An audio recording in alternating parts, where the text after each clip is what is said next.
All right. So we are in or on chapter 3, additional government influence.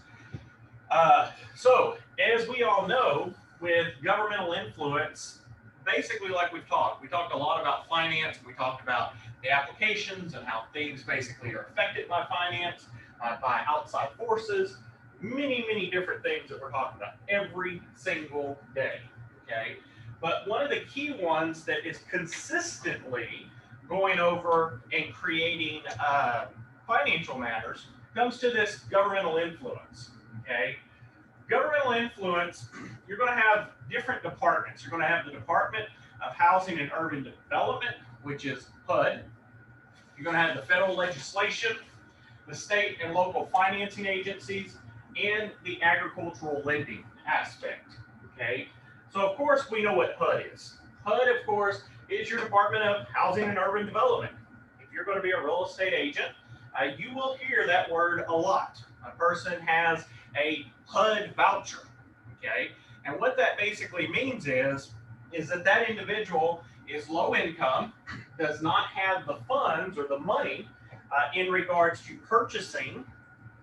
They don't have the money. For example, go back to Aiden. I'm gonna pick on him here. Aiden goes over. He's a basically a single dad. He's got a kid, and he ends up he can't pay for rent. He's unable to pay for rent. He makes say $1,000 a month, and that's all he makes. Okay, and the cheapest apartment that he can find or place that he can find is, guess what? It's $1,000 a month. So we can't have Aiden with a single child trying to, pay rent, but can't pay for food, can't pay for transportation, can't do this. So the government utilizes HUD where he can apply for assistance, governmental assistance, and the government will pay a portion of his lease. Okay, so the government comes in and says, Aiden, you're going to go over and we're going to give you $500 a month in regards to your rent. Now the thing is that they don't give it to Aiden. Okay, they give it to the landlord. So if you're renting from Mr. Eugene here, the government cuts the check to Mr. Eugene. Okay, but you still have to pay $500 to Mr. Eugene because you're still paying him $1,000 a month, but you still have to pay your portion. The government pays theirs. Okay. Now here's the problem. Aiden, of course, is going to pay in regards to the situation where he's going to end up paying up front his $500. And he most likely, a lot of times with HUD vouchers, Aiden will pay you. Aiden's the one that's paying all the time.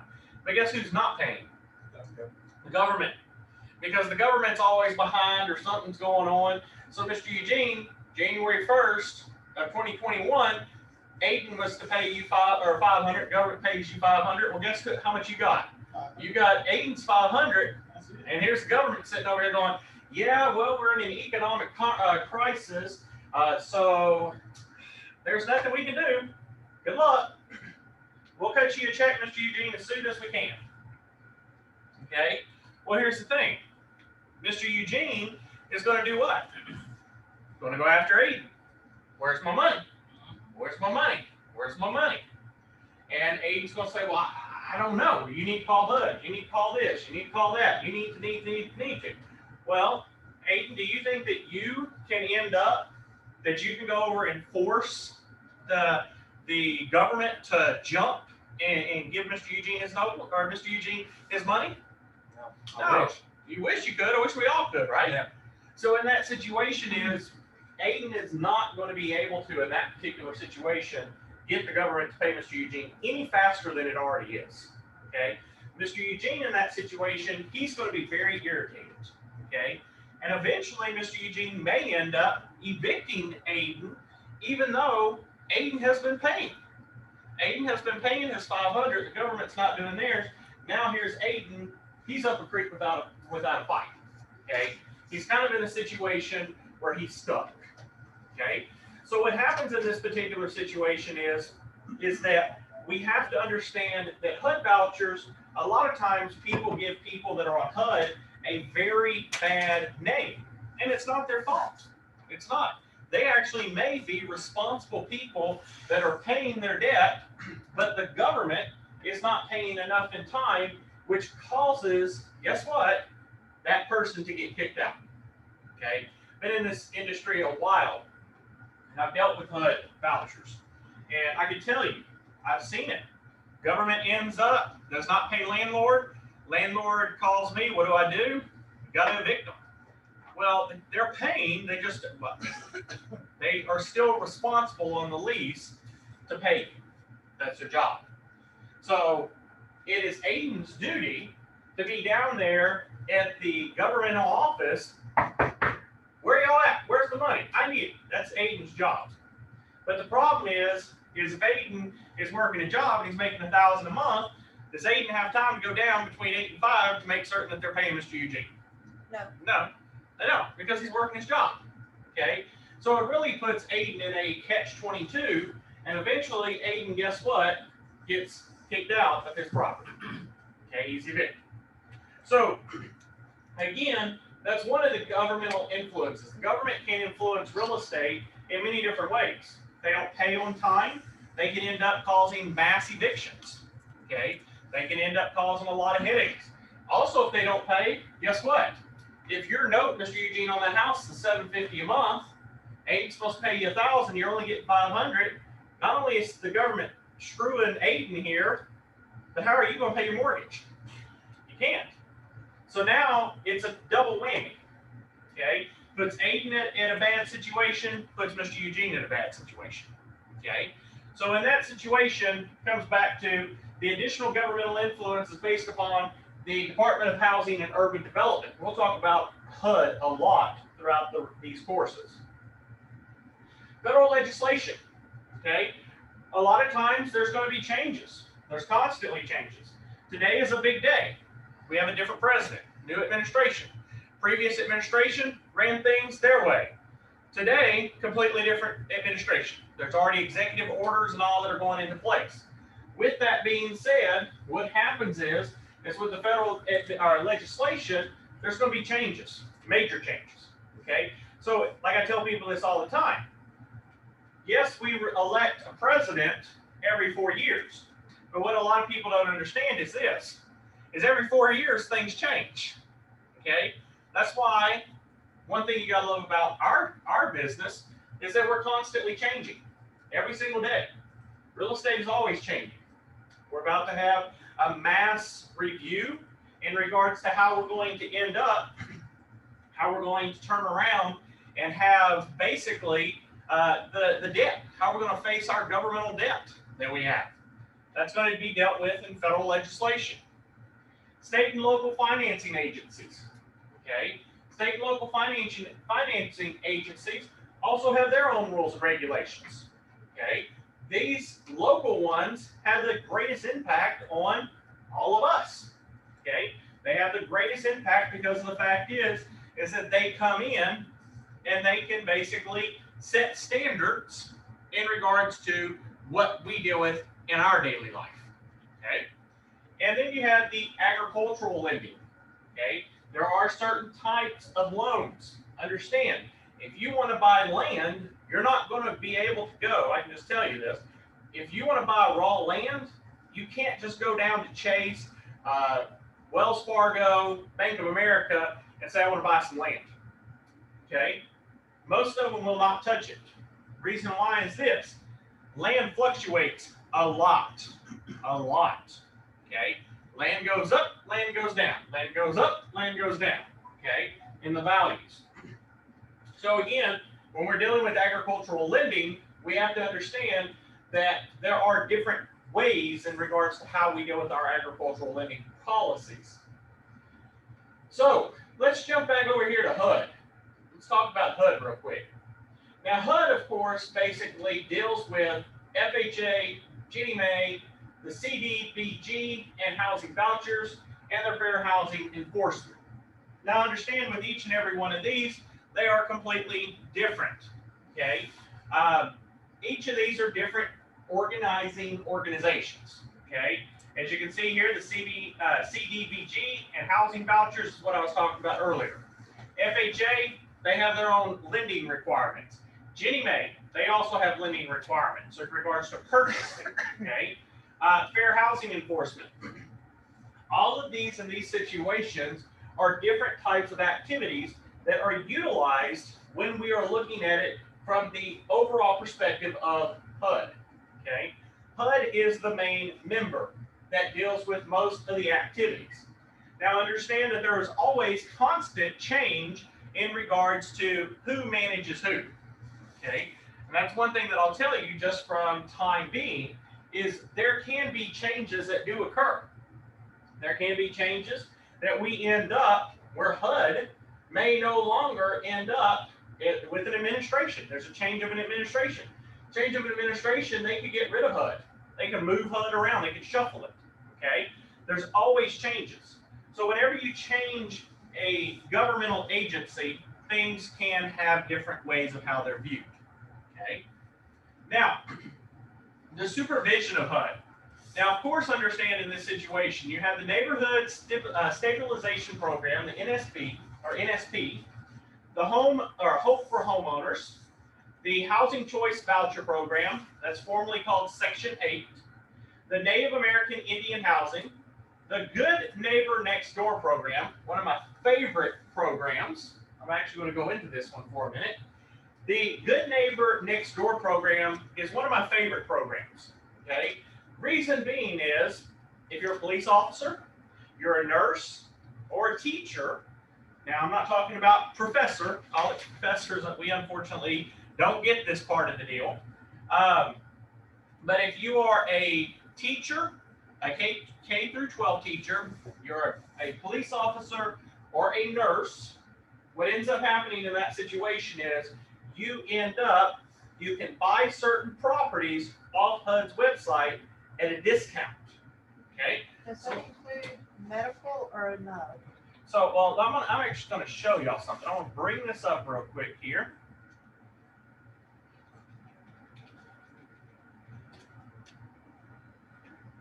And this is actually something that y'all actually like to see.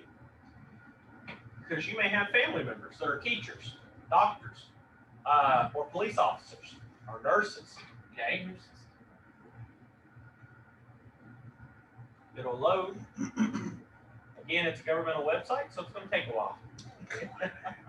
Okay, so can I ask a question? Yes, Ms. Linda, why it's loading. When you say police officers, etc. Yes, ma'am. If they work in like how can I say it? They work in the police department, but as a secretarial or something like that, is that in the same category, or is that something different? So, say that one more time. Say If it's a secretary instead of If it's a secretary, no. working for the No. Government issue. No. Okay. We can actually, let me pull up.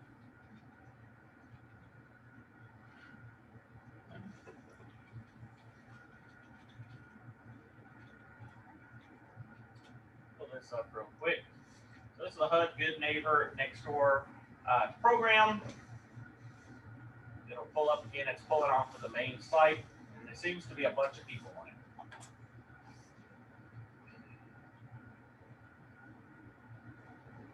Here are your requirements right here. It'll load. Of course, it's not going to load. Here we go. All right, so who may participate in the Good Neighbor Next Door? If you're a law enforcement personnel, so this is a person who qualifies as a law enforcement officer for the purposes of the sales program. It's going to be a person that is employed full-time by a law enforcement agency of a federal government, state. So Ms. Linda, yes to your question. They would qualify.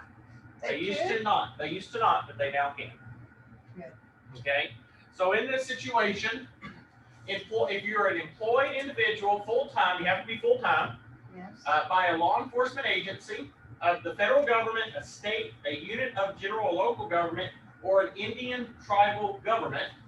In carrying out such full-time employment, the person is sworn to uphold and make arrests for violations of federal, state, tribal, township, or municipal laws, and the full-time employee is in paragraph A of this section, must, in the normal course of business, directly serve the locality in which the home is located.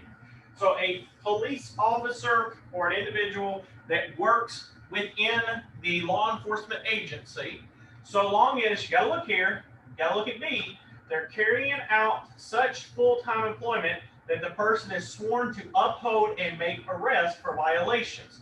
So the individual, so long as they are sworn in, can actually end up applying for this program. Okay. Another one. If you look here at teachers, okay, a person qualifies as a teacher for the purpose of the sales program if the person is employed as a full-time teacher by a state-accredited public school or private school that provides direct services to students in grades pre-K through 12. And the full-time employment in paragraph A of the section must, in the normal course of business, serve students from the locality in which the home is located. Unfortunately, people like me, who's a professor, don't qualify. Okay? And then, down here at the bottom, if you are a person that qualifies as a firefighter or emergency medical technician, EMT, for the purposes of the sales program, if the person is employed full-time as a firefighter or emergency medical technician by a fire department or emergency medical service responder unit by the federal government, state or local government or Indian tribal government, and the full-time employment in paragraph A of this section must, in the normal course of business, directly serve the locality where the home is located.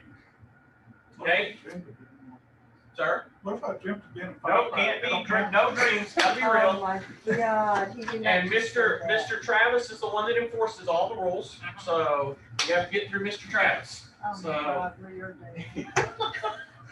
so, but no, in this particular situation, what happens is that these are the three people or careers that can participate in this situation. Now, here's the best part about it. This is what I love all the time about it. Let's go back here. What happens is, so you check your listings in your state, you follow the instructions, blah, blah, blah, blah. HUD requires that you sign a second mortgage and note for the discounted amount. No interest or payments are required in what's called the silent second, provided that you fulfill your 3-year occupancy. So what happens is I'm going to go here. It's going to lead me here.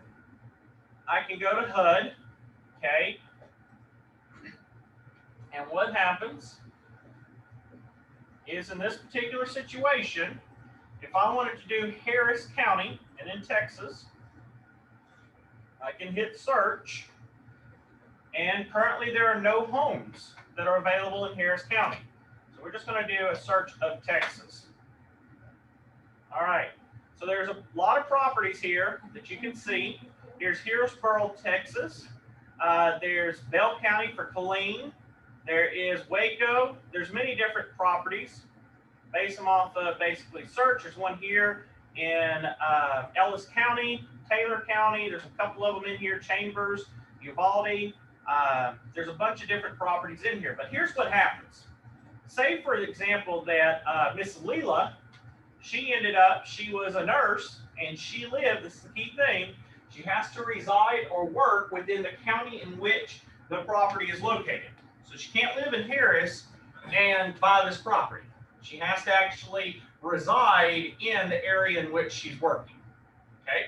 So Miss Leela comes in, and Miss Leela wants to purchase this property.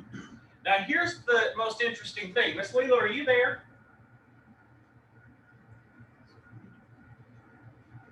Yes, I'm here. All right, Miss Leela, I got a question for you. So this house that's currently on the market here, if you look here on the slide, it shows its list price for $440,000. Okay. Miss Leela, what would you do if I told you that, Miss Leela, you go and you basically can buy this house for half price, but here's the thing. Within 3 years, you have to reside in this house for 3 years, and during that 3 years, you have to make the house look presentable again. You got to make it look nice again. Would you live in this house for 3 years to get it half off of the price and put some time into it? Of course. Of course, right? So that's what ends up happening with this, is in these situations, is that you can go in, if you're one of these three careers, you can go in and if you move into the property and you reside for 3 years, you only pay half of whatever your note is, and the government pays the remainder. And you only have to live in the house. You for only 3 have to years. live in the house for 3 years. And you can sell it after that? No, you cannot sell it. You got to keep it for the term of your loan. Okay? So you got to keep it for the term of your loan, but you could rent it out and make money off of it while you're ending up buy another house somewhere else. Now, how interesting is that? Pretty So you can rent the property. after, You don't have to live after the 3 years. You don't have to live in the property. Is that right? That is correct, Miss Leela. So Yeah. after 3 years, Miss Leela, when you finish, say you got in the property and you fixed it up and you painted it, and you made it look nice, you made the curb appeal look nice, and you lived there for 3 years as your main residence. On the 4th year, you could put it up for lease, not for sale, but for lease, and you could move somebody in there and charge, say, $2,000 to $3,000 a month in this house, and you could move back to Harris County, and you could continue your job there and make money off of that house. Pretty simple job, right? So in that situation is that you have that opportunity in this house or in any houses to go in, and the whole purpose of this was this. The reason that they want, and this is the whole concept behind it, the reason they only want teachers or medical personnel or police officers is for this reason. These properties are normally located in what type of environment, do you think? In a very high scale No. or a low scale environment? Low scale. Why do you say low scale? Because people normally don't, people like that normally don't buy a house. Well, you're basically people at this price point, excluding this one, most people at that price point, they're more a low income. Right. So they want to try to revitalize an area. Right. And if it's a high crime area and we move a police officer in there, what's going to happen to that area? It's gonna calm down. That area might calm down. And if that police officer cleans up their neighborhood and all of that, guess what happens? Goes up. Values go up and people start getting away. Okay? Same thing like with medical personnel. If there's a shooting in that area, if a nurse is there, an EMT, they can most likely help those people survive. Okay? So again, extremely important that you understand this. But the Good Neighbor Next Door program is a huge incentive for real estate agents that they don't use. Guys and gals, I can tell you right now, you go talk to almost any real estate agent that's been around, unless they've been in it for about, say, 10 years, any newer agent, if I walked up and I said to a newer agent, hey, Aiden, what's the Good Neighbor Next Door program? What's that? If you hadn't sat here today, what would you have said? I don't know. I have no idea what you're talking about. There is one? Yeah, a lot of people have no idea. Yeah. There you go. See, here's one thing that I tell people all the time is, imagine if I went over and I did some flyers. And in my flyers, I sent out flyers to everybody. And I said, hey, if you're a police officer, a nurse, an EMT, fire department, or a teacher, contact me to learn how you can purchase a house for half off. What do you think's going to happen to your phone, Travis, if you send that out? Yeah. You're going to have your phone just blowing up. How do I do that? How do I do that? How do I do that? Okay. There are ways to market yourself. Because let me tell you something. Miss Linda's already got her, I see them up there, them what do you call that? Her gears are going right now. They're working. They're turning right now. Okay. So what's happening here is she knows of a friend that works for a police department. Yep. And she knows of somebody that they are needing a house. Yep. And as I'm talking to her, those gears are turning because she's like, man, I need to sit down and look at this stuff and see what we can find. Okay. There are benefits to these situations. Okay. Now, a lot of people may say, for example, they may say Miss Leela decided today, Aiden, for example, Miss Leela comes to you and says, well, Aiden, I'm not a nurse, I'm not a police officer, I'm not any of those things, but I would like to buy this house. This one that's right here. I'd like to buy that house. Okay? Well, Mr. Aiden, do you think she could buy this house if she's not one of those people? Sure. Yes, you can. Look up here at the very top. Eligible bidders. Owner occupants, not-for-profits, and governmental agencies. So in that situation, Miss Leela could bid on this house. Now, she cannot get it half off because of the fact is she's not one of those areas, but she could still bid on this house. Okay? And the price that shows list price is only the list price. These houses sometimes go lower than what their list price is. Okay? So again, there is an option, but let me explain something. Your broker, the broker you're sponsored by, must be approved by the government, and we have to pay fees. Okay? So if your broker's not part of it, you can't help your clients plan these. Okay? So very key when you're picking your broker, you need to make certain that your broker is approved as a HUD vendor, because if not, your clients have no access to this. Yes, Ms. Linda? Do you have to, on this, and you talking about the bidding and all that, you have to go back and pay back taxes or anything like that? No, ma'am. These are properties that have already ended up. They're done. They're finished. It's free and clear if you purchase. They have a clear title. They will have clear title. Yes, Ms. Linda. Okay. Okay. So again, very important in these situations. Now, I will tell you, this is a hot commodity. A lot of experienced agents know about this, and they are checking this every single day. Every single day they're checking this. So in that situation is, if you want to get in it, you got to go quick. You can't wait. I have agents that I've talked to, they think that the world revolves around their schedule. Okay? Doesn't happen like that. So when you're dealing with something like this, you got to be on top of it. Yes, Ms. Linda. Are you HUD approved? I am HUD approved. Yes, ma'am. Been HUD approved since 2012, 13, somewhere in there. I don't know how long. It's been a while. And I've bidded on these and everything. Okay? Have you had any agents actually Yes, I've had a couple of agents that have closed. on HUD Did you get your full amount if it was 400,000? What do you mean? commission? You commissioned the, Yeah, you still get commission, but you're not going to get the normal 3%. It normally ranges. It could be 1%. is it on the whole amount? It's on the total. Okay. Yeah. And again, it's treated the same way. But again, there are other homes for sales, and this is another thing I always encourage my agents as much as I can to look on HUD, because there are properties like right here. You've got the Internal Revenue Service, the IRS. They come and repo, say, Mr. Eaton's home. Guess what? They'll put it up here on the IRS. Okay? They'll put it on the market. So there are a lot of places that you can go on here. Now understand, like I said, for you to bid on these things, you as an individual, like Miss Linda, say that you want it to go home yourself and you want it to bid, good luck. Okay? You have to have an approved broker to bid on your behalf. Okay? So you cannot, as a layperson, you cannot bid yourself.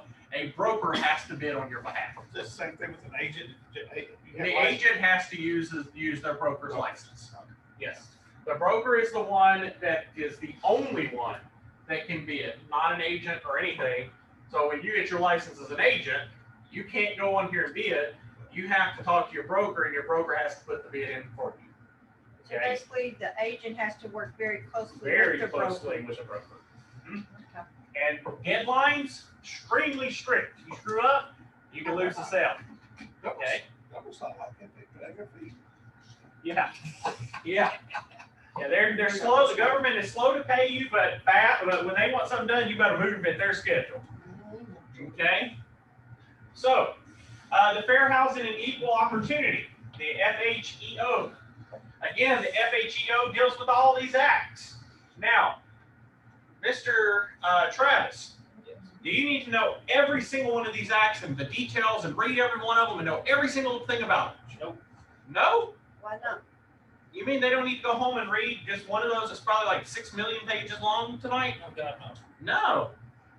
The key thing is these are just things you need to know, okay? But you are not going to be required to read them all. Now, I do know, if I'm correct, Mr. Travis, if they wanted these, Miss Linda will read them to them at night, right? Yes. For a bedtime story. Yes. No.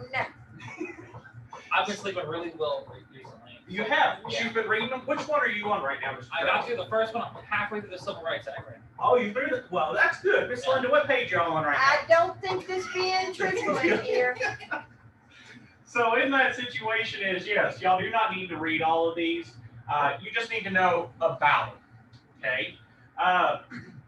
Again, housing, the ones that you're going to deal with most likely on the norm in your everyday practice is going to be most likely the housing choice voucher.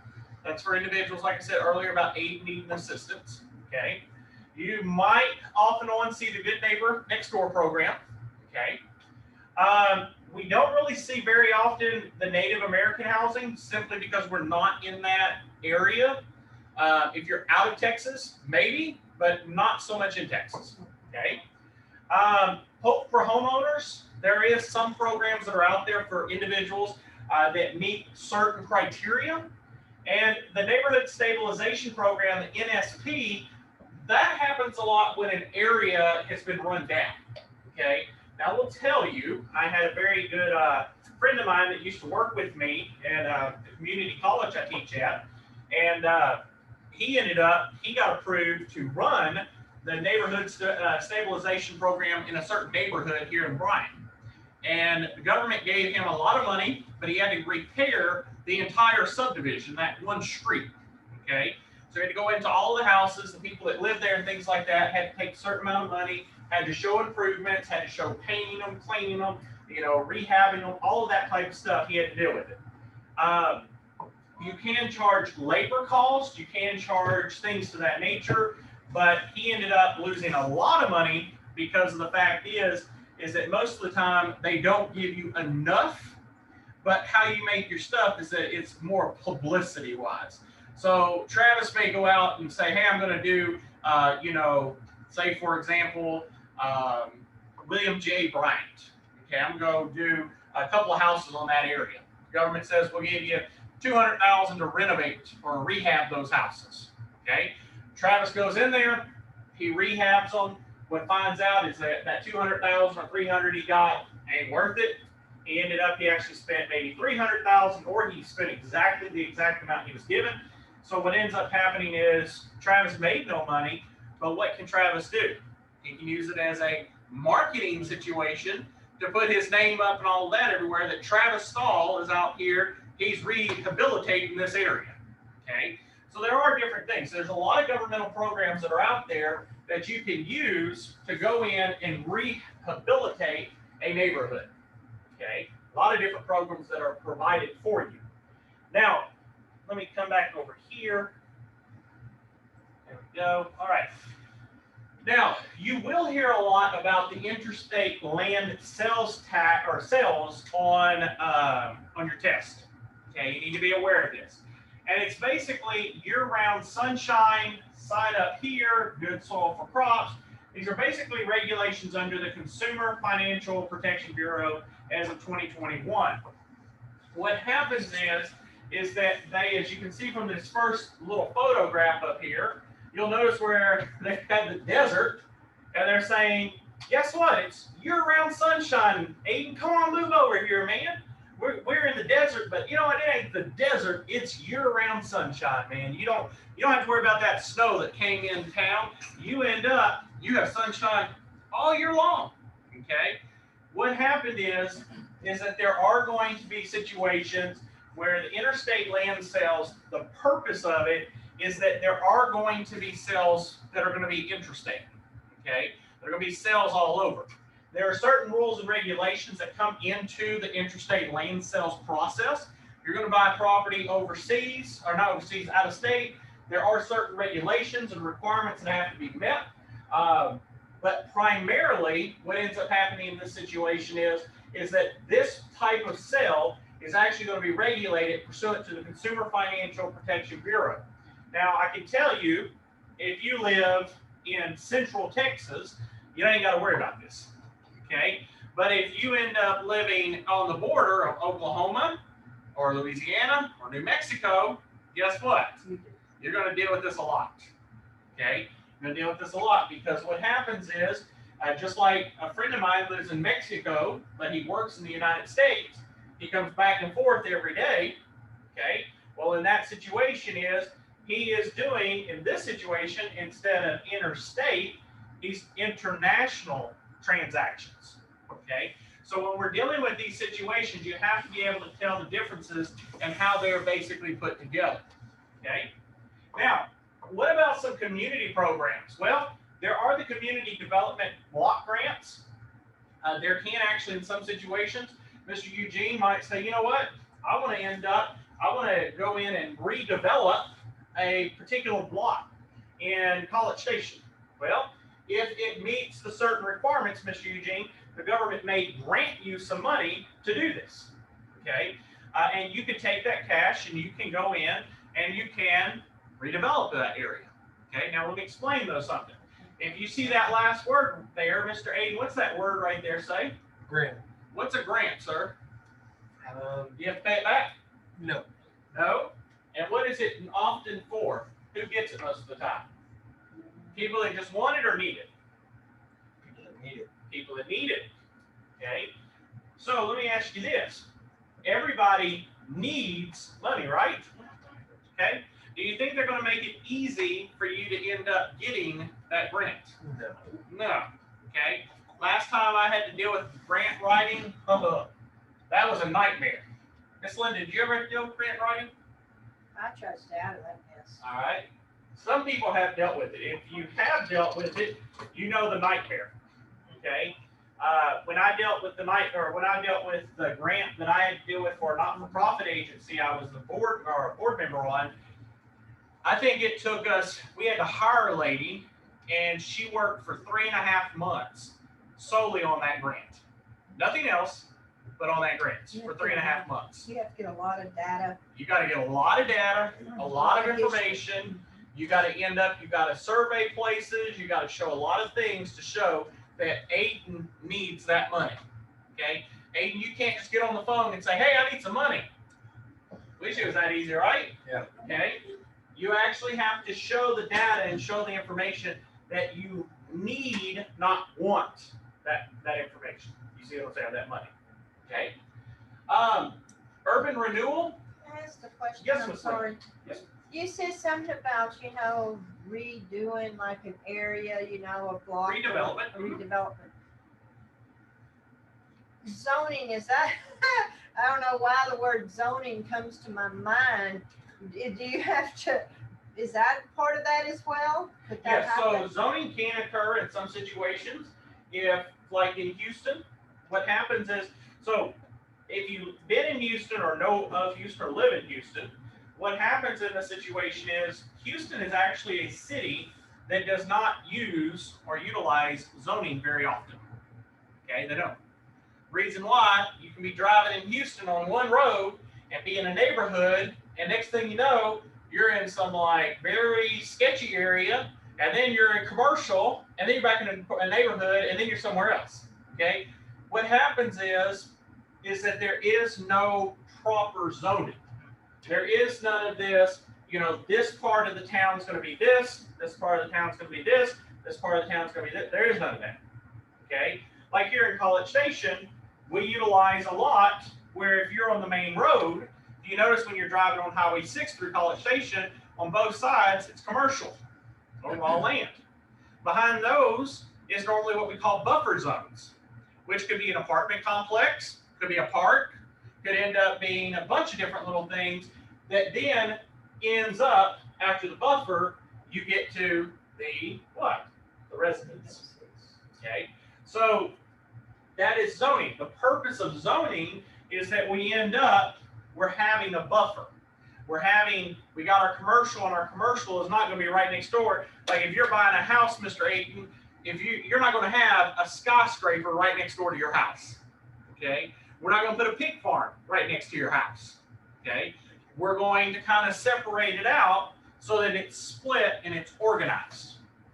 In major cities, I talked about Houston because it's the closest one, but in major cities, most of them don't have zoning. Because the problem is guess what? You're such a big area, it's hard to zone something that's just everybody did what they wanted to do for years, and now, okay, well, we're going to come back and zone. It's too late. Okay? It's kind of like going into a hoarder's house and saying, okay, everybody, now that there's 50 years of hoarding here, let's go organize everything. Okay? That's not what you do. It's too late. Okay? At that point, it's might as well just what? Strike a match, throw it out there, and throw some gasoline. Bulldozer it down. You know, just get rid of it. Okay? So in that particular situation, you have to understand it's very key that there are going to be different reasons with zoning, and we'll talk more about those when we get to them. But yes, sometimes what happens is if it is an area that is zoned, say, residential, and we're noticing that it is a high rental place, well, yeah, we may want to take that grant to rezone it for commercial so that we could end up doing what? An apartment complex. Bring in an apartment complex and do things to that nature. Okay? So, yes, some of those things can be brought in. Urban renewal, like I said, they're trying to revitalize a lot of the urban areas. We want to kind of bring in more of this revitalization in regards to these situations so that we have this revitalized market. Okay? We want new things. Okay? So in that situation, there is urban renewal that's utilized through these community programs. And of course, we have public housing. Now, the problem with public housing is this. There's only so much public housing that's out there. Okay? And the problem is in this situation that we see with public housing, is a lot of times is people that get public housing doesn't really need it. Okay? They may end up, I'm just using examples here. They may end up, they have 8 kids. A lady has 8 kids, and she ends up to keep sleeping around, and she keeps having more and more kids, and she says, well, I need public housing. Okay? Well, at some point, when do you end up having some obligation? Versus when you've got somebody that is mentally, from birth, mentally handicapped, that cannot work, needs the home, and they don't have a place to go. Okay? So in that situation there's a lot of different ways you got to look at this. Okay? Now, some people may say, well, Mr. Knowles, what if that lady or the girl that's having all those kids, maybe, she was raped as a child and she went through that and she can't get a job, or she has mental health issues. I understand that too. Completely understand that. But in the same situation there's been a lot of things in regards to public housing reform. And what they're trying to do is that they're trying to make it where if they can't hold a job down, that they give back to the community. If you're going to live here, you give back to the community that you're in. One of the things that I like about here in regards to Habitat for Humanity, when they go around and they build houses, Mr. Aiden, if they come in and they build you a house, guess what? When they build another house, you have to help with building that other house. So they will help put you in a house, but you now have to help them to build other properties. And it just keeps going like that. That's how the process works. So in that situation they're trying to figure out ways in this, but yes, there is a need for reform, and there are a lot of real estate agents that get into this to assist with that reform. Okay? Now, there is what's called RESPA-TILA, and that's going to be the integrated disclosures. Of course, these were effective August 1st, 2015. And so what happened before, let me kind of stop on this, and let me explain some stuff real quick to you. So, used to, say for example that Mr. Keith, okay, he wanted to purchase a property. Mr. Keith goes over there, he wants to buy a house, and he ends up in this particular situation. He says, you know what, I want to buy a house from Mr. Eugene, so I'm going to go call Mr. Grossman. Mr. Grossman, you end up, sir, you go over, you pre-approve him, and you would give him basically a loan estimate to show exactly what his, basically it's this right here, your GFE, you gave him the GFE and the initial truth in lending disclosure. That's what he would have gave Mr. Keith at the beginning of him applying. Okay, they gave the estimate and the truth in lending. So it says, this is what we're estimating, and this is how much you're approximately going to pay. When Mr. Keith would close, you would give him a HUD 1 and a final truth in lending disclosure. So there was 4 documents. There was 2 in the beginning, 2 in the end. Now the real estate agents did not like the HUD. Real estate agents for years complained about the HUD. You want to know why? Here's why. Because when Mr. Keith went to close, and he ended up using Miss Leela as his agent, when Mr. Keith got his HUD statement to go through the numbers, guess what was the very top of the HUD form? Real estate commission percentage. So all of a sudden, Mr. Keith, who maybe barely purchased the house, sees that Miss Leela's getting $16,000. See a problem there, Mr. Aiden? If you're Mr. Keith, how do you feel about that? You barely scratched by, had probably empty a lot of your bank accounts and all, and here you go, Mr. Keith, you went over here and did all of that stuff, and then here's Miss Leela on closing day. She's walking away with $16,000. How do you feel about that, Mr. Keith here? I would want a piece of that. Yeah, exactly. I had to go, scrape and borrow and everything to get the money so I can make this, and here's Miss Leela, who's walking away with a $16,000 check. What in the world? Leela, you gonna share some with me? Of course I will. That's so she's so sweet of sweet. you. Miss Leela, don't you dare. Keep it, Miss Leela. So we'll. But in that situation, it made us as real estate agents, it made us look bad. Okay? It made us look bad because the fact is, we go negotiate and everything. We did all this work, and our client had to, basically beg and scrape up money and all to go and pay for their closing. And here it is, the first thing they see at the top of the HUD statement is, guess what? They're getting a big chunk of money. They're seeing all that money. And see, here's the problem, guys and gals. I'm going to tell you something. When you're a real estate agent, I'm just going to be dead honest with you. This happens every single time I do a transaction. Clients don't see what you do behind the scenes. They don't.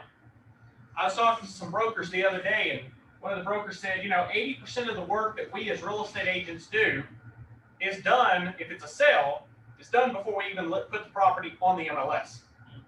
80% of the work that we do is prior to us putting the property on there. And that's the stuff that's done in-house. Okay?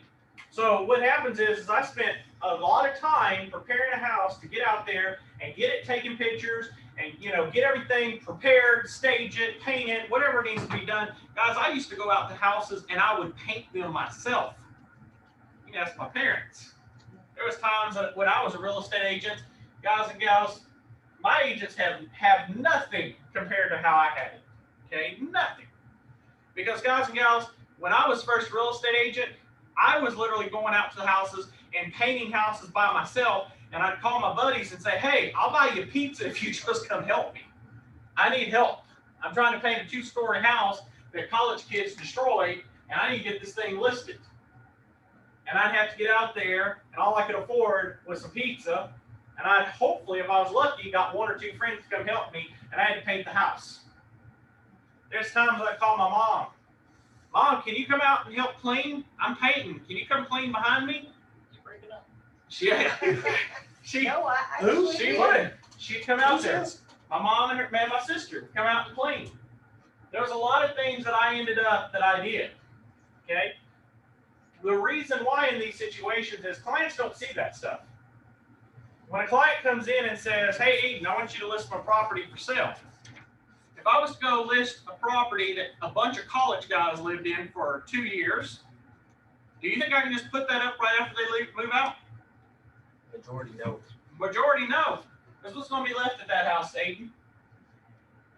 Beer cans condoms, be honest. I was gonna go. Oh, yeah. Beer cans, condoms, trash, garbage, Couches, couches, tires. all different types of crap. Needles. See, I've seen drugs, even Yes. motorcycles. Oh, yeah, I've Yes, seen it all. motorcycle. Motorcycles, yeah, they leave just junk. Left it. Okay, just leave it. Well, somebody's got to clean it. You think the landlord's going to do it? Nope. Very few do. Very few do. Very few do. So one thing that I tell people this all the time is that in this situation is, you want to go put that up on the market. If I put it up on the market just the way that those college kids left it, what happens? You wouldn't get nowhere. It ain't going to rent. It ain't going to rent. Okay? You have to, in that duty, it is your obligation that you have to try to make that house look as nice as you can. Now, does that mean, and that's where at one point I had to just stop because it was too much. Guys, I would go out there with my own money and paint houses just so I could try to get the sale. Until eventually what happens? You go out there and you put all this effort and time and all that into it, and then the house doesn't sell. And then they're like, well, you didn't do anything. You didn't paint it, you didn't do nothing. Well, I painted the place, I cleaned the place, did this, I did that, did. And now you pull it and take it and give it to another agent to list it. Okay? After I talked to my attorney said, Justin, that's not a good idea. Number one, it's a terrible financial decision. But number two is, if you're out there painting their house and you screw something up, you got to fix it. It's all on you. Okay? So when you do these things, what ends up has to happen is this, is that when you are working your tail off, yes, guys, I will be honest with you. I have made 5-digit, my largest check has been a 5-digit check. And I made that in 40 days. 40 days. Took the listing, ended up, it was in a neighborhood where the average days on market was 682 days. I sold that listing in about 40 days. I think it's 44 exact, I think. I sold that listing in 44 days. My client was like, you shouldn't be making that kind of money. You ain't entitled to $45,000. 44 days, you didn't do nothing. That's a year's worth of work. And my response was, sir, you live in Austin. I have drove back every day from College Station to Austin for about 3 weeks. Taking photos, cleaning up the place, doing showings, open houses, all of this stuff. Back and forth, back and forth. Guys, there was a time that I can guarantee you, my mother can tell you, my father can tell you. What ended up happening was I would leave the college that I worked at. I would drive down to Houston to go deal with that showing down there, and then beeline it on 290 down to Austin, showing there, and beeline it back to College Station. I had to do that 3 times in back to back in a row. Imagine driving from here to Houston, Houston to Austin, Austin back home, and go to sleep and get up and do it all over again. Okay? A true hustler has to do that. But does your clients see that? No. No, your clients don't see that. Your clients don't see the hours that you do. Guys, I can tell you right now, you want to ask my hours, here's my hours. You ready? My hours is, I wake up about 7:30 in the morning. Everybody's like, man, I wish I could wake up at 7:30 in the morning. Well, here's the thing. I wake up at 7:30, but I don't go to bed till about 1 or 2 in the morning. Because see, when I shut off my office at 5, we shut down. I get a very little quick break to go grab something to eat, come in here, teach y'all. Then, after I finish here about 7:30 or so, guess what ends up happening? I have to end up, I got to do some more work that I had to put off because I had to help my agents or help my assistants or help those people or help my clients. So all the work that has to be done for me has to be done at what time? In the evening time. So I end up about 8 o'clock, 9 o'clock. Most people are saying, man, I'm ready to go to bed. And I'm saying, wish, I'm just starting my day. So about 8, 9 o'clock, I'm starting my day. And I don't get to go to bed until basically, guys, my eyes are almost shut and I'm about to fall out of my chair. And I crash in bed. I do it all over again. Huh? Yeah, I do fall asleep in the middle of the text. Travis has been with me. He's texted me, I responded, and I'm gone. I'm out. I can't go anymore. It's fast. It's just like, boom, I crashed. So what I tell you is yes, your clients do not see that stuff.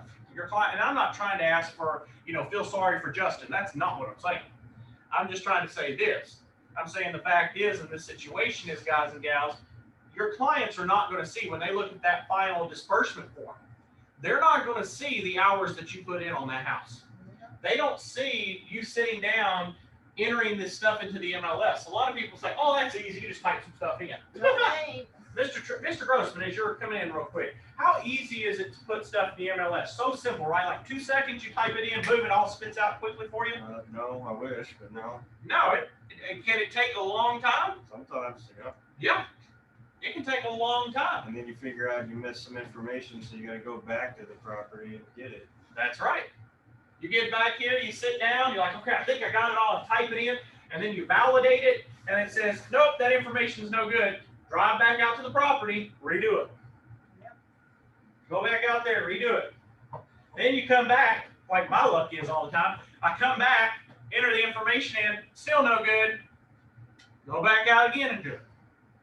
Okay? Your clients don't see that.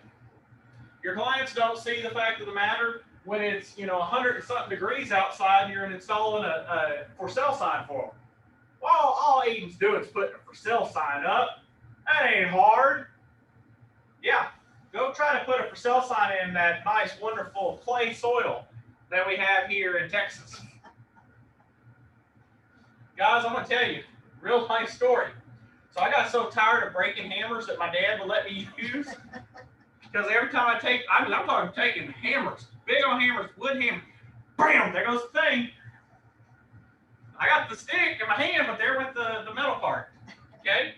So then I said, you know what? I'm going to outsmart them. I'm going to go get a drill with a nice long drill bit, because I saw another broker post it. So I got a drill that I bought with a nice long, probably about a foot and a half in regards to about the length of it. And I'll just drill into it and put the sign in. That's what I'll do. Smart. Put it on max speed. Pop. That thing's dead. That was a new one. Yeah, clients don't see that stuff. Mr. Grossman can tell you, how was that putting the sign up for that big post that you put up? How easy was that digging the hole? Yeah, I was not equipped for that. Yeah, not equipped at all. Okay? What about measuring? Yep. All of these Just situations. all around not equipped for that. Yeah. The entire situation, guys, I can tell you, I could write a book. My agents could write books. Our wasp honey back there. Oh, man. we can end up, we can write you some books. We can tell you stories. Okay? But the thing is that your clients don't see this. Your clients don't see the headaches you go through. Your clients don't see what's going on.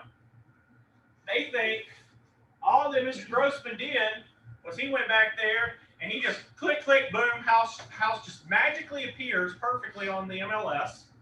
And then some person just came in and just gave him a contract, and he just made a few phone calls, and that's it. He's done. He made his money. That was it. Mr. Stahl, Mr. Grossman, has any transactions that y'all done so far just been so easy? You're done now. Dear God, no. Exactly. None of them. I had one lady that she transferred to my firm, and she came over here and she's like, Justin, I've been in real estate for godly almost probably 4 decades, and I've never seen the crap that you deal with. How the hell do you do it? And I said, it's how it is. When you're a one-man show and you're trying to keep all your clients happy, you got to do what you got to do. You got to do what you do. You got to make them happy. Okay? So the key thing is in this situation is that you have to do the best you can. But like I said, your clients are not going to see it. And I promise you, when you get in real estate, it happens almost at least once a week to one of my agents when they're going out talking to a person about listing their house. Once a week, this happens. Well, can you give me half your commission? And I finally told this agent that recently came to, She texted me, she said, have you ever heard of an agent giving half their commission away? I said, yeah, desperate agents. Desperate agents do it, but experienced agents don't. She said, well, I wasn't giving mine away anyway. This guy ended up basically told her in a text, you give me half your money and we got deal. And her response, I didn't get a chance to do it. Her response back to him was, you give me half your yearly income, we call it deal. She says, I don't work for free, you don't work for free, we got to work together. His thing was, well, you just going to put house up on market, that's easy. And her response was, come on up here, I'll show you. I'll show you what all goes into it. Because guys, there is, and when you get your license and all, and you get sponsored, and you end up, you go over for me, and if you work with me, there's 180 steps in every real estate transaction. 180. Doesn't seem like it, but there's 180. Seems like more than that. Oh yeah, there's 180 steps in every real estate transaction. They don't show you those things, but there is. That's why a lot of times when I go to a listing presentation, I provide my seller that information. Why am I entitled to 3%? Here you go. Here's 180 things that I got to do for you. 180. And I have to do every one of those things. Not including, with me as the broker, if something goes wrong, I have to help defend you in court. And I don't get paid for that. Okay? So guys and gals, I'm going to tell you right now, it's not easy. It's difficult. It's very difficult. Okay? But again, what I'm coming back to these situations is with the consumer financial protection, the HUD one and the truth in lending, as well as the GFE and the truth in lending up here, they were basically these 4 documents were combined into 2.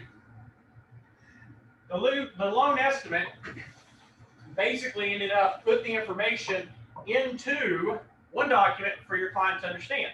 And they made it big enough and easy for your clients to see. I'll show you an example here real quick.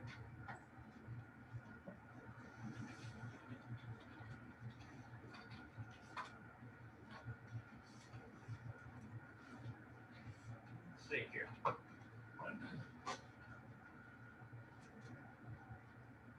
This is what a loan estimate looks like. That's not going to let me do it. But this is what a loan estimate looks like. That's a closing. Okay? So this is your closing cost details. These are When it approximate. comes to comparing loan offers, there's only one document that matters. She's talking. That's not me, I promise you. I did not get any type of change. I'm still here. Okay? All right. So coming back to the situation is, as you can see, this is a loan approximate cost. It's your loan cost, it's the other cost, and then here's your calculating the amount to close. Okay? They redesigned it so that it's easier for a person to understand that all of my loan information is right here. Anything related to my loan is right here. Anything in regards to other costs is here, and my total amount in regards to how much I need to either that I'm going to receive or bring to closing is right here. So as you can see, estimated cash to close from borrower, this person would have to bring in $5,160. Okay, so that is a loan estimate. Gives you an approximate number. Okay, now it looks very similar if we go over here to the, as you see here, the closing disclosure. Okay, the closing disclosure is going to be very similar to it.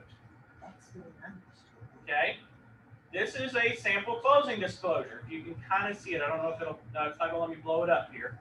But this part right here is your closing disclosure.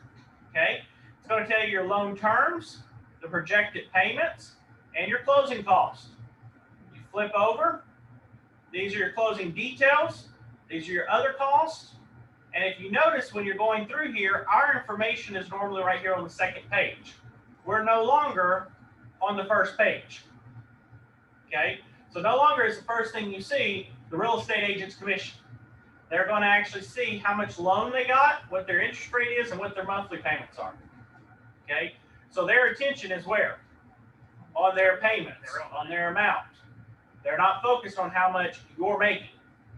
Okay, now Does this mean that, oh, this is wonderful, I'm hiding my commission? No. No.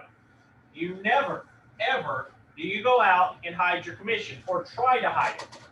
Okay? It is your duty as an agent. Your client should never be surprised at how much they're paying you. Your client is surprised at how much money you're making, you've got a problem. Your client needs to know how much you're making off of it. Okay? Very important in this situation. Okay? As you want to make certain that your client understands it.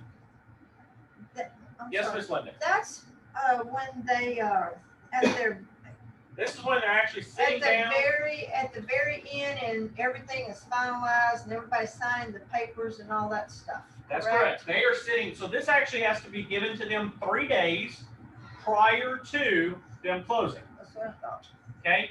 And let me tell you guys and gals, it's very important. That 3 days is very important. I can tell you this for a fact. Because of the fact is that your client cannot close their loan within 3 days. So if they don't receive, let's say that they're supposed to close Friday. They're supposed to close this Friday. Can they close this Friday now? Your client, agent, is supposed to close Friday, and they receive this now. Can they close Friday? No, what has to happen now?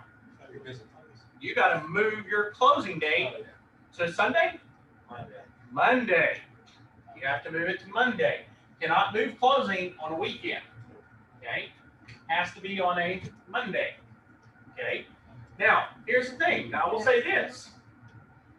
Say your client is about to go out of town, and it's Saturday. They could have a mobile notary come out to the property, and a mobile notary could go out there and close the loan, but it will not be processed until Monday. That Okay. working day. That working day. Okay. Now, if Monday's a holiday, be that Tuesday. But understand here, what if the client was supposed to close Friday? So Travis, you're representing a buyer. Mr. Travis is representing the seller. Aiden, you're representing buyer. Travis, you're representing seller. And they get their closing disclosure today, and your clients need to move in because they have nowhere to go. And now we got Mr. Travis here. Do you think Mr. Travis's sellers are going to move out and wait till Tuesday and let your clients move on in? No. Now your clients are going to be doing what? This is another reason you don't want to give up your commission. Okay? You don't want to give up your commission in the beginning, because here's the thing. I've had this happen many times to me.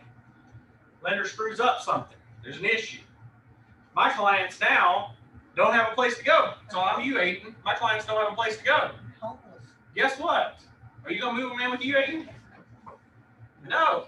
You gotta put them up You got to put them up. in a motel. And that comes out of what? Out of your pocket or out of your commission? You want it out of your commission. You don't want to lose it out of your own money. You don't want to write it off. You write it out of your commission. So yeah, you would go ahead and pay it out of pocket, but you don't get your money back. So had you given up half your money up front, now you gave up even more. Okay? There's a reason for that. I always have a cushion in my commissions because anything can happen. There's been times I've had to have the place painted. I had to have the place professionally cleaned. That came out of my commissions. Okay? That's my job. So what ends up happening in this situation is that when you're dealing with these, you have to make certain by all means that you have to end up that your clients understand that it is, like I said, coming back to that, there's a 3-day point that Aiden, in that situation, you put them up, they're not going to be able to close until Tuesday because Monday's a holiday. Mr. Travis's people are not going to move out until they get their money. And so now you're putting them up Friday, Saturday, Sunday, Monday. You're almost putting them up for a week. You gotta figure Friday, Saturday, and Sunday, you pay more. And you got to pay more. And they have stuff that's probably in U-Hauls. Yeah. So now you get to put storage too. Okay? So you may end up paying $2,000 in order for them to end up going into that situation where you're taking that out of your money. What if you only got 0.5%? Your total commission was $2,000. You did that entire thing for free. Okay? So what happens in some situations is if you end up, it's not so much important that you need to know every little detail here. You need to know how these deals are basically done. You need to know how to read them and understand them. But one of the key things also, guys and gals, I tell my real estate agents all the time is, if you want to make some extra cash on the side, this is the easiest way to do it. You want to know why? Mr. Stahl, how often do title companies, do they open their doors on Saturdays and Sundays to be convenient for their customers? Convenient? They don't do that. Convenient, they don't do that. They don't do Exactly. convenient, ever. No, never convenient. No, 5 o'clock, we shut that thing down. Okay, guys, I'm not going to kid with y'all. I went to a closing I think it was in Huntsville, actually. I did a closing in Huntsville. Drove all the way from College Station, Huntsville, walked in, sat down, we did the signing, did everything we had to do there, did the signing, and ended up, they said, well, we're waiting on the funds process. I said, okay. They said, how about y'all go to lunch? We sat there, by the way, we were there at 9 o'clock. We sat there from 9 to 12, no monies had been transferred. So the lady finally comes in, how about y'all to go to lunch, and then y'all come back, and we should have the money. So we said, yeah, let's all go, everybody go to lunch, we'll come back. So we went to lunch. We did about an hour lunch, come back, and they had the doors still locked, and they said, we don't open until 1:30. They closed for an hour and a half lunch. We sat there, and by 1:30, they still weren't back. 2 o'clock, here comes the lady. Oh, I'm sorry, I was at lunch. Well, do you know if we have the money? No, I don't know, I've been at lunch. That's how title companies sometimes work. They don't work. They're not convenient. So one thing that I always tell people, especially real estate agents, is that sometimes it's a great idea to end up that you want to go over there, and you might want to end up getting basically what do you call that? Your notary license, and take the certification course. I teach a certification course for basically for mobile notaries. And what ends up happening is that you can't close your own client's loans. So Aiden, if you're representing the transaction, you can't close your own client's loans. But here's what you can do. You could end up asking for another person that's in the office. It could be somebody immediately in the office, but you may end up asking, say, Darren, who's out of town. You may ask Darren, hey man, I've got a loan that I need closed. Could you come out and close this loan for me? And Darren could make around $250. I've made the largest one I made was $500 for an hour of my time. I had to drive out to Willis from here to close a loan. What happens is you're providing conveniency to your customers, to your clients. I have a friend of mine that whenever I need something immediately closed, I just pick up the phone and say, hey, you available? Yeah, I'm available. Okay, I got a closing. Title won't close it until Monday. Is there a way you could close it Saturday? Because my client's leaving town. I call Title, say, hey, Title, they're leaving Saturday. I got a person ready to do it. Can we do this? They'll release the stuff to that person. Wham, bam. He goes out and closes it on Saturday, puts it in the mail. Monday morning, first thing when they walk in, there it is sitting on the desk. It's all done. They can immediately process that loan. And also, when you call the title, don't think they're gonna answer the phone, because you be on 15, 20, 30, Yeah. 45 minutes on hold. Good luck on Title. Yeah, you call Title, they're very busy. It's not that they're not doing anything. They just have a lot of stuff going at one time. A lot. Mr. Stephan, what you've been going through lately is nothing compared to them. Okay? It ends up, it's triple the work. Okay? You're juggling multiple people at one time. So what happens is if you can make it convenient for your clients, it's a win-win. Guys, when I first started as a real estate agent, before I actually was an agent, the very first part I started in was this, in loan closings. Real estate agents would go around, they would contact me, and I would have like 4 closings in one night. And my minimum charge at that time when I used to do it was $250 a closing. $250. I would work a job where I made $8 an hour for 8 hours. So I made $64 in one day. When I'd leave there at 5 o'clock, I'd go do 4 closings before my classes and end up making $1,000, and then I go to class. Okay? Loan closings can be very lucrative. You can make a lot of money. But, how can you sign up for that? That's exactly what he had. I always get students all the time that ask me, how do I sign up for that? Shoot me an email, I'll get you the stuff. It's literally no joke. The training's only 2 days. It's 2-day training. Yeah. And you just got to get your notary license. That's it. It's a 2-day training, and then it's your notary license. And that's it. And a lot of realtors, I'll be honest, Ms. Linda, a lot of realtors, they get out of real estate, not really get out of it, they change over to closings. That's what they change to. But the thing is you're not going to make as much. Say, for example, it's good money to supplement. I'll put it that way. It's great money to supplement, but I will also say in the same situation is you're not going to end up in that particular situation. You're not going to get rich. You're just not. You can probably, when I was going full-fledged, I was probably doing I'd say about 15, if I was lucky, 20 closings a month. And I was bringing in probably close to, on average, maybe 3,500, 4,000 a month. And I was just doing those on the side. The only thing that I'll tell you all to know is that the closings do not get to go at your convenience. It's your customer. So you have to go to meet them. So if, for example, Mr. Stahl, you said, you know what, I want to do that. I want to get into this. I want to know how to do that. Well, Mr. Stahl, what ends up happening in that situation is, when you go through the training and all, what happens is you have to go to their house most of the time. So you're not going to do the closing here at our office, for example. You got to go to their house and sit down and do the closing and all there. Now, is it rocket science? No, literally, no joke. The pack, I don't know if y'all can see my hand from back there, but it's probably a good, I would say, 200, 300 pages that you got to go through. Now, you're not going to sign all 200 pages. Okay? You're probably going to sign, there's probably about, I would say, 50 to 75 places they have to sign. Okay? And out of the 50 to 75, you only have to notarize and verify probably about 25. Okay? So you're only working for about 25. The rest of them, they're signing. I'll tell you what I used to do. I got it down to a science, where what I did was, you know, the little sticky tabs that you end up, you just put on the papers.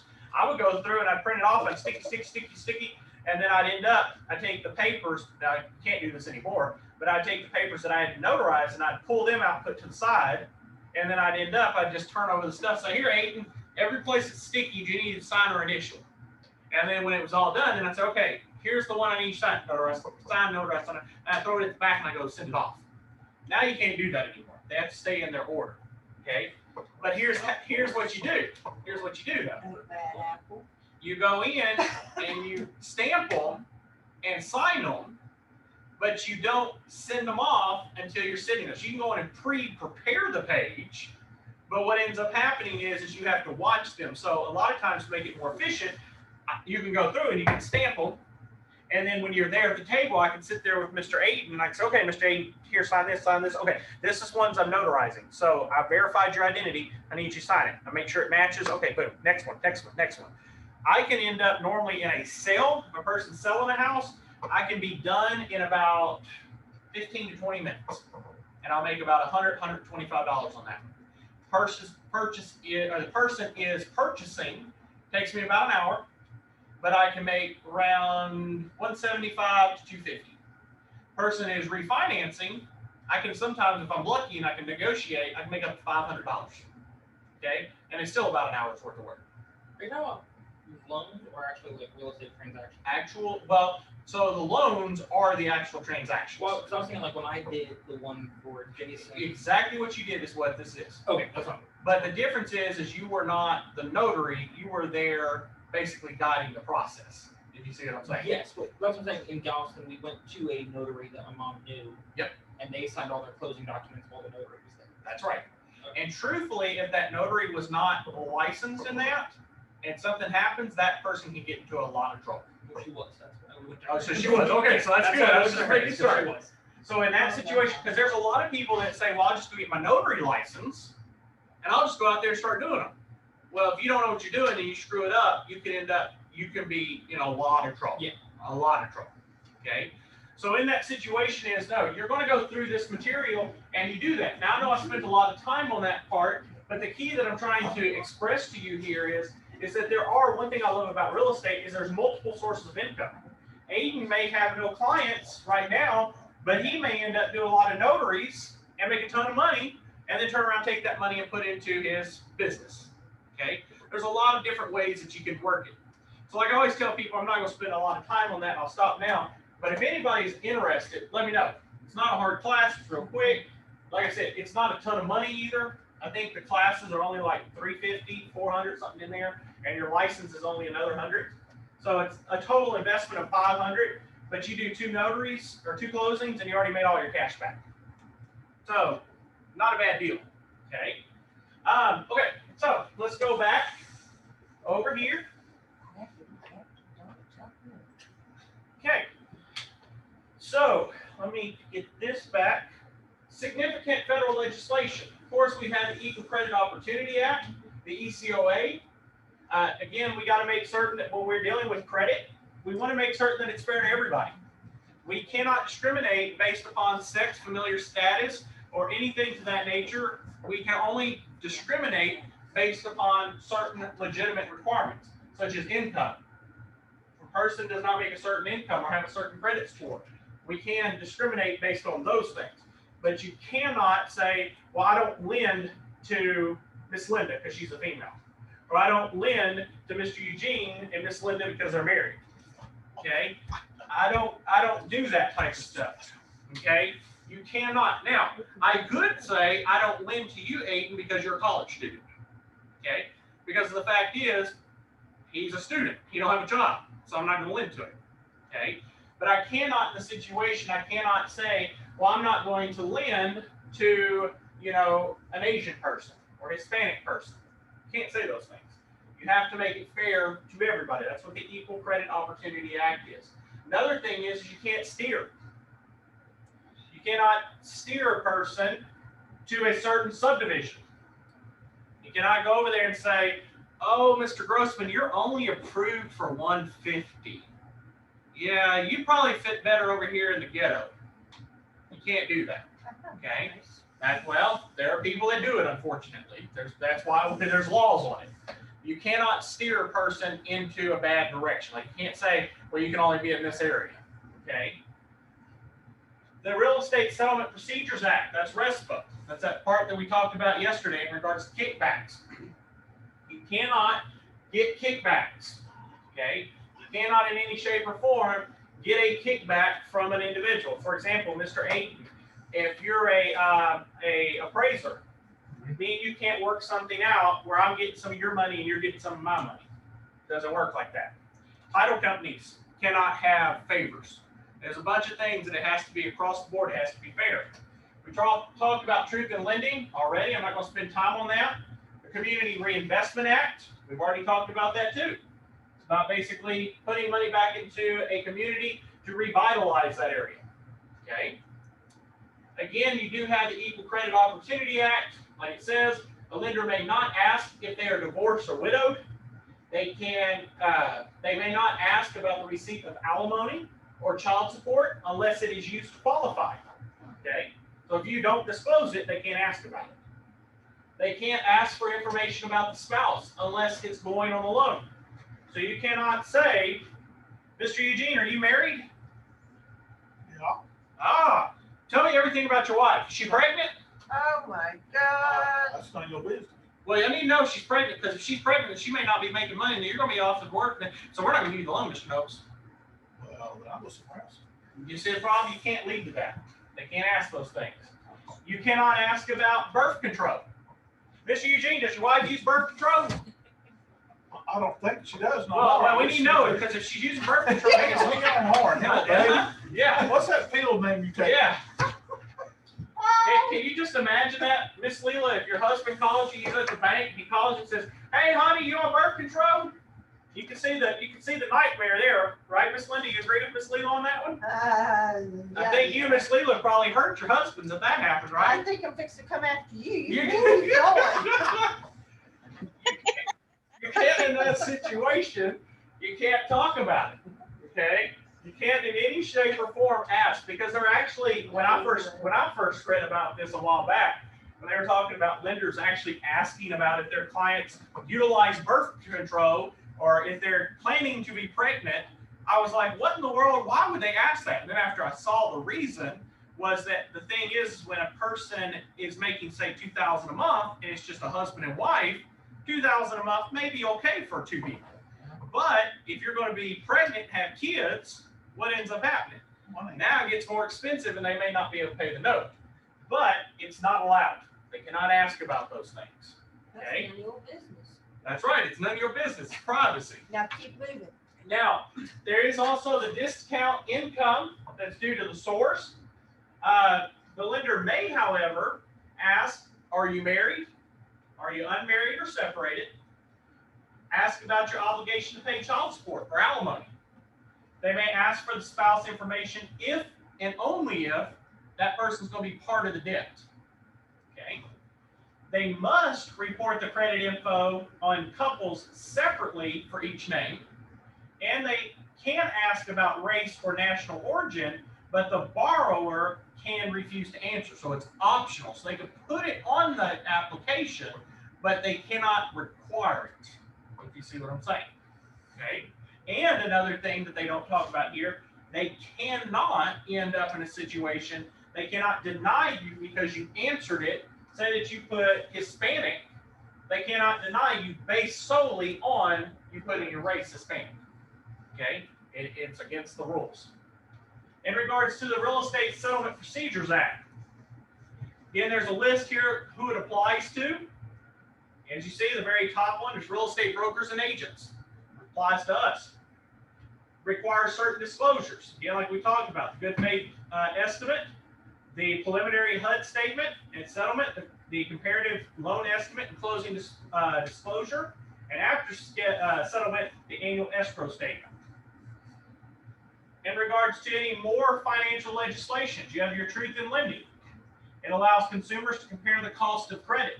They're able to look across what it's going to cost me. They must disclose the APR. What exactly is the annual percentage rate? Regulation Z requires disclosure of all terms of finance. The Community Reinvestment Act, the CRA, of course, is financial institutions must provide credit in areas that they serve. They have to provide that credit. And the Home Mortgage Disclosure Act, the HMDA, is that lenders must report demographic information as well. Okay. Again, the state and local financing agencies. These are your different local and state agencies.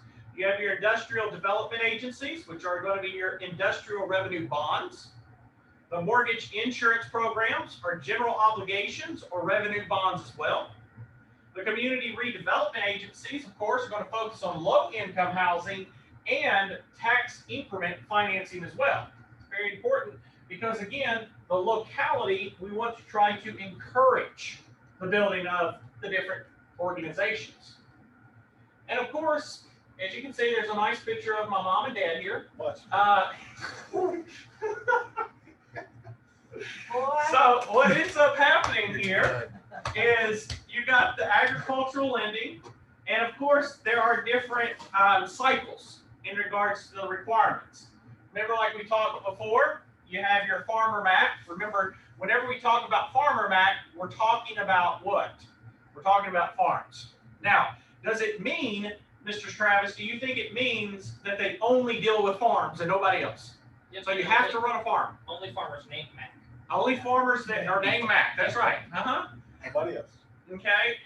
You got to be able to sing, what is it? Old McDonald. Old McDonald. That's right. Only one. That's the only way you can get approved for this one. Okay. So, but no, all seriousness on this one is that the Farmer Mac basically deals with any type of rule. And I'll tell you something. The USDA rule development, a lot of people think, well, you got to live probably out in the boondocks, okay, to qualify. No, you don't. There are certain places that are here in Bryan College Station where Mr. Grossman right now is currently selling a property. It's in a nice subdivision. It falls under the USDA provisions. Mr. Grossman, the area that you're selling right now is that property predominantly look like this, sir? The picture here on the slide. Does it look like that? Well, can you say it a little louder? No, No, why not? What's it look like? it's urban. It's urban. It actually has houses there. But how's it qualifying for USDA? It's because of the fact is our demographic of our area that qualifies. That area is qualified for urban or rural development. We want to try to turn that into that. So one of the positive things about USDA is you can purchase a house for only the whopping sum of $500. You're gonna find a house, you pay $500 down, and you can move in. Any person that has $500 of good credit and it meets the requirements of USDA can move into one of those houses. And Mr. Grossman, are they terrible houses? Are they very bad looking houses out there? No, they're pretty decent, aren't they? Pretty decent homes, okay? So there are benefits in regards to these situations. So they do not have to, in this particular situation, they don't have to look like this picture here, okay? They can have a normal home because they're trying to develop the land, okay? They're trying to make it go into that.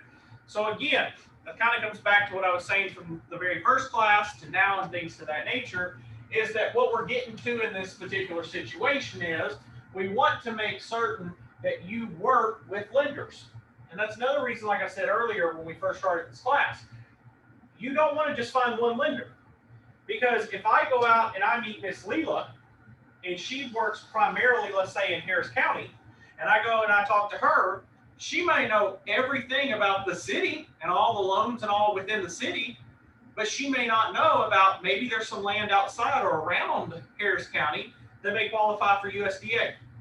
And if you're working in real estate, your clients may not want to live in the city. If they work in the city, a lot of them want to be out of the city, okay? They work downtown, they want to get away from it, okay? So in that situation is, you want to make certain that you have a variety of lenders. I always tell people my best one is 5 people, 5 different lenders. Have a lender in all different areas and all different types. And when you do that, guess what ends up happening? You get a very broad range. You see what I'm saying? And you allow yourself, you make yourself more competitive than if somebody comes in and says, well, I'm trying to look for some property. Well, if you're using one person that is primarily just residential, guess what ends up happening? You're going to lose it because you're going to have to call around and try to find somebody. But if you already know somebody that can do land, boom, you make that phone call and you're ready to go. Okay? So one of the key things when you get your license, big thing you need to do, you need to call a bunch of lenders. Have them lenders take you out to lunch. Have them lenders take you to dinner. Okay? Go out there and get that free food, but also get that free knowledge and get that contact. Okay? Extremely important in that particular situation. Okay? All right. So that basically wraps up our class for this evening. Now what I'm going to end up doing is, if you've been noticing, in each module I've been putting a video. Now the video that we put in yesterday was Mr. Agent's favorite. Okay, he actually loved that video. So we put it up for y'all, but it actually did have some very good information, to be honest. I know it's an older one, but it did end up in that situation, provide some very helpful, useful information. I am going to try to find the video I used to have that talked about the closing disclosure and the transference and things of that in regards to these forms right back here. I'm going to try to find this information for you as well. And I'm going to put that up for y'all to watch as well. Okay? Gives you some insight in regards to what these were and things to that nature. But again, that just gives you the information that you need. Make certain that you're aware of these things because these are going to be very important information that you have to have when you're practicing. Okay? All right, so let's go ahead and stop our recording for tonight.